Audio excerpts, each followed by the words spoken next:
Pašā tapšanas sākuma posmā ir jaunā spēlfilma, kuru sākusi veidot režisore Laila Pakaliņa un operators Gīns Bērziņš. Viņu projekts Čuksti pagrabā īpaši izstrādātā kinovalodā un vizualitātē vēstīs nosacītu stāstu par karalaika bēgļiem, kas slēpjas pagrabā un ir atkarīgi no glābējiem, kuriem var būt arī pašiem savi sarežģījumi.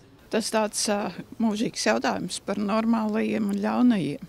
Tā tas vienmēr ir bijis, ka kaut kādai cilvēku daļai, kas ir mazākumā, nepatīk kaut kādu rasistisku, reliģisku vai kaut kādu citu iemeslu dēļ, kaut kāda cita cilvēku daļa.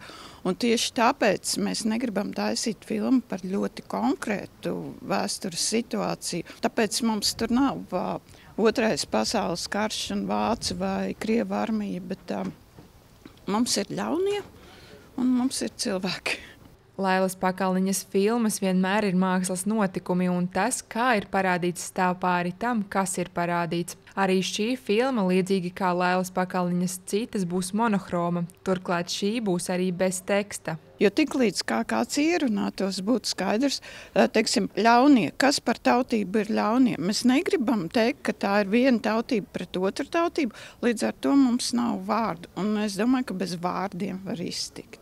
Drāmas žanrā veidotā filma, kuras sižeta tonis ir vairāk nopietns nekā humoristisks, ir emocionāls piedzīvojums kā radošai komandai, tā arī aktieriem. Vislielākais, es teikšu to, kad bija saņemties un atnākt. Daudz emocijas, gan priecīgās, gan bēdīgās, gan stresas, gan vispārējais. Komanda ir ļoti forša, ar visiem var ļoti labi parunāt un ir jautri.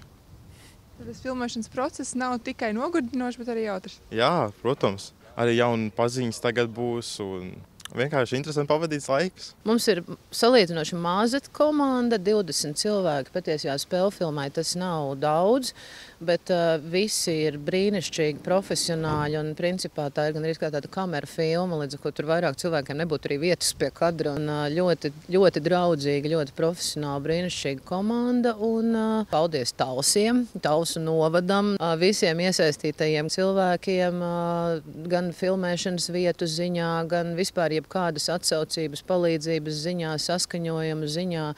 Talsos ir ļoti jauki un viegli strādāt. Vienu no īpašākajiem sveicieniem visa komanda sūta Interam Busulim, kura baznīcas laukuma māja pārtapusi filmēšanas laukumā. Šī vieta arī mums ir tā kā brīnums atradusies, kurā mēs varam faktiski kā paviljonā iebūvēt vairākas filmēšanai paredzētās lokācijas, gan tagad šī vasaras periodā, gan arī mēs atgriezīsimies pavasarī. Un tā saucamais Interdiena ofisiņš tagad ir kļuvis par kino ofisiņu. Nevien Lailas Pakaliņas daļa no filmas top Talsos, bet šovasar Talsi kļūs par mājvietu arī jaunas daudzsēriju filmas uzņemšanai Vlada un Leldas Kovaļovu pārziņā. Monta Megija Učalniece Terēze Matisone TV9 Pakalni speciāli RTV.